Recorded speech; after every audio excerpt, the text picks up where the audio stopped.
ஆண்டவர் சொன்னார், நான் உன்னை அவர்களுடைய கண்களுக்கு முன்னாடி மேன்மைப்படுத்துவேன். இது யோசுவாவுக்கு தனிப்படையாக தேவன் கொடுத்திருக்கிற ஒரு வாக்குறுதி, இல்லைன்னா ஒரு வாக்குத்தத்தம். வாக்குத்தத்தம் எப்படி வேணாலும் நம்ம எடுத்துக்கிடலாம். பொதுவாக இந்த 1ஆம் தேதி அப்படின்னு ஒரு இல்லை, இருந்தாலும் நாம் அதையே ஃபாலோ பண்ணுறோன்னா ஒரு புதிய தீர்மானம் எடுக்கிறதுக்கு இது என்னதான் இருக்குது, ஒரு வாய்ப்பு இல்லைதான். நம்ம பொதுவாக ஹிந்துவாக இருந்தாலும், கிறிஸ்டினாக இருந்தாலும், முஸ்லீமாக இருந்தாலும், ஏனி மதமே இல்லாதவங்களாக இருந்தாலும் என்ன பண்ணுவாங்கன்னா, 1ஆம் தேதிக்கு மேலே நான் என்ன பண்ண போகிறேன், இப்படி ஒரு மனுஷனாக வாழ போகிறேன், தீர்மானங்கள் எடுப்பாங்க. இது எல்லா மதத்திலையும் இருக்குது. மத நம்பிக்கை இல்லாதவங்களுக்கும் என்ன பண்ணுது இருக்கு. இது பொதுவாக எல்லா மக்களுக்கும் காணப்படுகிறதான ஒரு காரியம். அதுபோல நாம என்ன பண்றோம், ஒரு நியூ இயர் அன்னைக்கு ஒரு தீர்மானம், இன்னையிலிருந்து ஒரு புது வாழ்க்கையை நாம என்ன பண்ண போறோம், ஆரம்பிக்க போறோம். பழையவைகள் எல்லாம் ஒழிந்து புதிய வாழ்க்கை. இது ஒரு நல்ல வாய்ப்பாக நாம் என்ன பண்ணிக்கிடணும் அப்படின்னா பயன்படுத்திக்கிடணும்.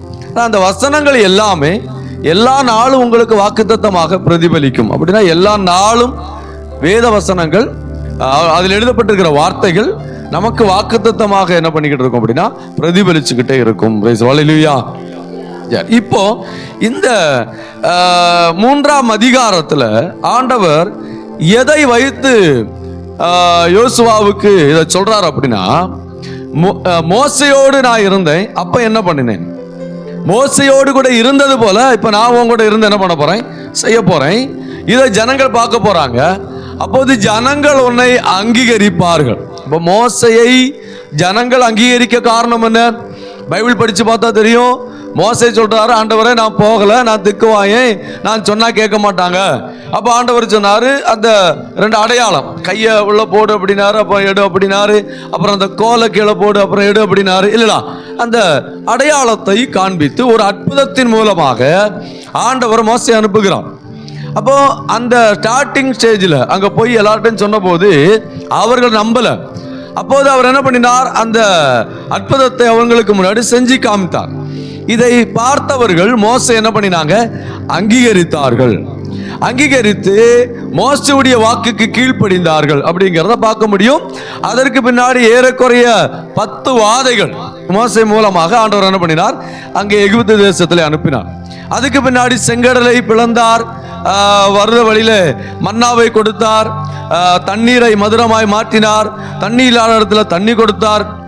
இப்படி நிறைய காரியங்கள் மோசே மூலமாக ஆண்டவர் செய்தார். அப்போ ஒரு பெரிய ஊழியர், உலகத்துல அறியப்படுகக்கூடிய ஒரு பெரிய ஊழியர். இப்ப இவருடைய ஸ்தானத்துல தான் இவருடைய வேலைக்காரன், யாருடைய வேலைக்காரன், மோசையுடைய வேலைக்காரன், அதாவது அவருடைய தாசன், அவர் அந்த பொறுப்புக்கு வந்த உடனே ஜனங்கள் எல்லோரும் அங்கீகரிக்கணும் அப்படிங்கிறதுக்காக ஆண்டவர் என்ன பண்ணுகிறார்னா யோசுவாவை மேன்மைப்படுத்தும்படியாக விரும்புகிறார். அல்லேலூயா. இப்போ மற்றவங்களுடைய கண்களில் இவர் மேன்மை உள்ளவனாக மாறணும், அங்கீகரிக்கப்பட்டவனாக மாறணும். மற்றவங்க முன்னாடி ஒரு பயம் வரணும் இல்லைங்களா? இந்த யோசுவாவை பார்த்தா எப்படி மோசையை பயத்தோடு பார்த்தாங்களோ அந்த பயம் இங்க வரணும். அதுக்காக தான் ஆண்டவர் என்ன பண்ணுகிறார், உயர்த்துகிறார். இதுதான் அந்த வசனத்தில் ஆண்டவர் எதிர்பார்த்த காரியம். இல்லைன்னா யோசுவாவுடைய தேவையும் அதுதான் இருந்துச்சு. அதை கர்த்தர் என்ன பண்ணுகிறார், பூர்த்தீகரித்து கொடுக்கிறார். அப்போ ஆண்டவர் சொல்லுகிறார், நான் மோசையோடு இருந்தது போல உன் கூட இருப்பேன். இன்னைக்கு அவருடைய கண்களுக்கு முன்னாடி நான் உன்னை என்ன பண்ணுவேன், மேன்மைப்படுத்துவேன். அல்லேலூயா. சரி, நான் இன்னைக்கு பார்க்க போறது இது அல்ல, இதை சார்ந்ததான முக்கியமான இன்னொரு சம்பவம். இன்னைக்கு ஒரு ஞானஸ்தானத்தை நாம கொடுத்ததுனால அவங்களுக்கும் அது பிரயோஜனமா இருக்கணும் அப்படிங்கிறதுக்காக இதுல இருந்து ஒரு சில காரியங்களை நாம் பார்க்க போறோம். இப்போ இந்த 3ஆம் அதிகாரத்துல நடக்கிற நிகழ்வு என்ன?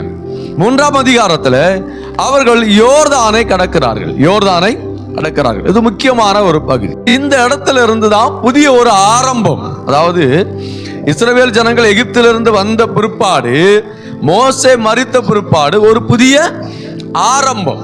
இப்ப அடுத்த ஸ்டெப் எடுத்து என்ன பண்றாங்க, முன்னேறி போறாங்க. நீ வேதாகமத்தை படிச்சு பார்த்தீங்கன்னா தெரியும், முதல் முறையாக அவர்கள் எகிப்திலிருந்து வந்து செங்கடலுக்கு முன்னாடி ஸ்டே பண்ணாங்க, நின்னாங்க. அதுக்கப்புறம் மோசே மரித்த பிற்பாடு யோர்தானுக்கு முன்னாடி 3 நாட்கள் என்ன பண்றாங்க, அங்கே இருக்கிறாங்க. அதுக்கு பின்னாடி அவர்கள் முன்னேறி போகிறார்கள். இது நீங்க பைபிள் படிச்சு பார்த்தா தெரியும். அப்போ எகிப்திலிருந்து மோசே அவர்களுக்கு சுவிசேஷத்தை சொல்லி என்ன பண்றாரு, அழைச்சிட்டு வராரு. அவர்களை விடுதலையாக்கி கொண்டு வரார். இப்ப கொண்டு வந்து எங்க நிப்பாட்டி இருக்கிறாரு? அந்த செங்கடலுக்கு முன்னாடி நிப்பாட்டி இருக்கிறார். இப்ப செங்கடலுக்கு முன்னாடி நின்ன போது ஆண்டவர் என்ன பண்ணினார்? செங்கடலை இரண்டாக பிளந்து அவர்களை வழிநடத்தினார். இது வேதம் என்ன சொல்லுகிறது? 1 கொரிந்தியர் 10ஆம் அதிகாரம் படிச்சு பார்த்தீங்கன்னா இது நமக்கு திருஷ்டாந்தமாக எழுதப்பட்டிருக்கிறது. உங்களுக்கும் எனக்கும் அது திருஷ்டாந்தமாக எழுதப்பட்டிருக்கிறது. எதற்காக அப்படின்னா, இந்த மோசே இல்லைன்னா மோசே மூலமாக மோசையும் ஜனங்களும் அந்த செங்கடலை கடந்தது அவர்களுக்கு ஞானஸ்தானத்தின் அடையாளம். ஞானஸ்தானத்தின் அடையாளம். இப்பதான் ஆண்டவர் என்ன பண்ணுகிறார்? அவர்களை அடுத்த லெவலுக்கு கொண்டு வரார். ஒருவேளை அவர்கள் விடுதலையாக்கப்பட்டு செங்கடலுக்கு முன்னாடி வந்து நின்றாலும் கூட அவர்கள் முழுமையாக எகிப்திலிருந்து தப்பித்துக் கொள்வதற்கு ஒரே வழி செங்கடல் என்ன பண்ணணும்? கடக்கணும். அல்லேலூயா. செங்கடலை கடக்காமல் அவர்கள் ஒருபோதும் எகிப்திலிருந்து தப்பித்துக் கொள்ள முடியாது, கானானை அடையவும் முடியாது. அதனாலதான் செங்கடலுக்கு முன்னாடி கொண்டு வந்து நிப்பாட்டிட்டு ஆண்டவர் என்ன பண்ணுகிறார்? ஆண்டவருடைய தீர்மானத்தின்படி அவர்களுக்கு ஞானஸ்தானத்தை கொடுக்கிறார். அல்லேலூயா. அப்ப ஞானஸ்தானம் எடுத்த இந்த ஜனம், அதாவது இந்த இஸ்ரவேல் ஜனம் தொடர்ந்து பிரயாணம் பண்றாங்க. அடுத்து நீங்க பாத்தீங்கன்னா ஞானஸ்தானம் எடுத்தவங்க தான் தொடர்ந்து போறாங்க. ஆனாலும் இவர்கள் வனாந்தரத்திலே பாவம் செய்ததினாலே மரித்து போனார்கள். பைபிள் படிச்சு பார்த்தா தெரியும். நீங்க என்னாகமம் 14ஆம் அதிகாரம் 29, 30 படிச்சு பார்த்தீங்கன்னா தெரியும். அங்கே சொல்லப்பட்டிருக்கிறது, இவர்கள் எல்லோரும் மரித்து போவார்கள். இதுல யாரும் எங்க போக மாட்டாங்க? கானானை அடைய மாட்டாங்க. ஏன்னா இவர்கள் எல்லோரும் முறுமுறுக்கிறவர்கள். ஏறக்குறைய 10 முறை அரிச்சை பார்த்திருக்கிறாங்க. இவர்கள் வணங்கா கழுத்துள்ளவர்கள், ஒரு ஒழுங்கானவர்கள் அல்ல. இவர்களுக்கு எவ்வளவு அற்புதங்கள் செய்தாலும் கடவுளை மறக்கிறவர்கள், பின்னிட்டு பார்க்கிறவர்கள், கடவுளோடு கூட இருக்கக்கூடிய உறவிலே இவர்கள் பிளவுள்ளவர்களாக என்ன பண்றாங்க? காணப்படுகிறார்கள். ஆண்டவர் அதனால அவர்களை என்ன பண்ணினார் அப்படின்னா, டோட்டல் வந்த எல்லாரும் என்ன பண்ணிட்டாரு? அடிச்சார். கடைசியில் யார் மட்டும் உயிரோடு இருக்கிறார்? ஏதோ சொல்லுகிறது, காலேப். என்னாகமம் 14:24 படிச்சு பார்த்தீங்கன்னா காலேப் ஆண்டவர் சொல்றாரு, நீ கானானுக்குள்ள போவ அப்படின்னு. யோசுவாவை ஆல்ரெடி கர்த்தர் என்ன பண்ணிட்டாரு? தலைவராக நியமிச்சுட்டார். அப்ப இவங்க 2 பேர் எங்க போறாங்க? கானானுக்குள்ளே பிரவேசிக்கிறார்கள். இப்ப நல்லா புரிஞ்சா உங்களுக்கு? இவர்கள் வாராங்க. வருகிற வழியிலே செங்கடல் இருந்தது. செங்கடலை ஆண்டவர் ஞானஸ்தானமாக பயன்படுத்தி ஞானஸ்தானத்தின் மூலமாக அவர்கள் தொடர்ந்து முன்னேற ஆண்டவர் உதவி செய்தார். அப்படியே பிரயாணம் பட்டு போய்கிட்டே இருந்தாங்க. போன பிற்பாடு அந்த இடையில அவர்கள் பலர் மரித்து போனார்கள். கர்த்தரே நிறைய கொன்னார் இல்லையா? ஏன்? அவர்கள் பாவம் செய்ததுனால. இப்ப அவர்கள் எல்லோரும் மரித்து போனார்கள். இப்போது 2 பேர் மாத்திரம் உயிரோடு இருக்கிறாங்க. அவர் யார் அப்படின்னா காலேப்பும் யோசுவாவும்.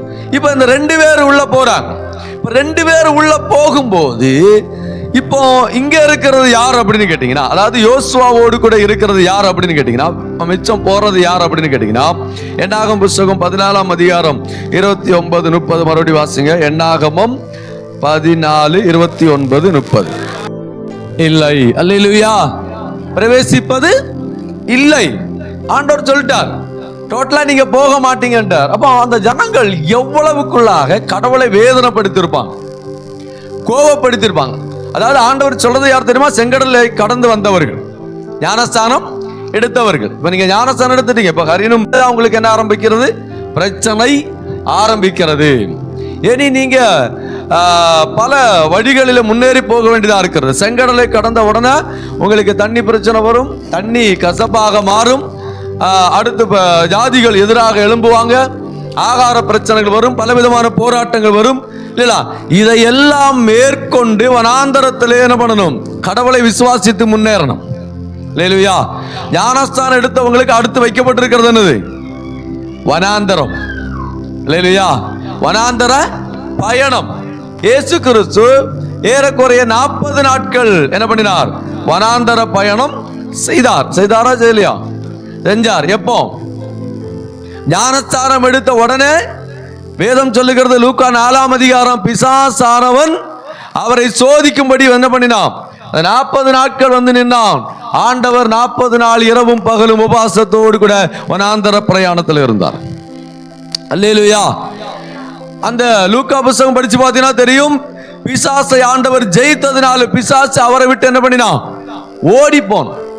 இப்ப நம்முடைய வாழ்க்கையில நீங்க ஞானஸ்தானம் எடுத்த உடனே நான் ஞானஸ்தானம் எடுத்துட்டேன், இனி அடுத்த லெவல், இனி பெரிய ஆள் ஆயிரலாம், இல்லைன்னா அங்க போயிடலாம், இங்க போயிடலாம், பரலோகத்துக்கு போயிடலாம் அப்படின்னா முடியாத காரியம். ரொம்ப ஜாக்கிரதையா வாழல அப்படின்னா, ஒழுங்கா வாழல அப்படின்னா, சரியா வாழல அப்படின்னா, தேவனுடைய கற்பனைகளுக்கு கட்டுப்பட்டு வாழல அப்படின்னா தேவனுடைய ராஜ்யத்துக்குள்ள என்ன பண்ண முடியாது? பிரவேசிக்க முடியாது. அல்லேலூயா. ஞானஸ்தானம் என்பது வெறும் ஒரு சடங்காச்சாரம் அல்ல. வேத வசனத்தின்படி பாவத்துக்கு மரிப்பதும் நீதிக்கு பிழைப்பதும்.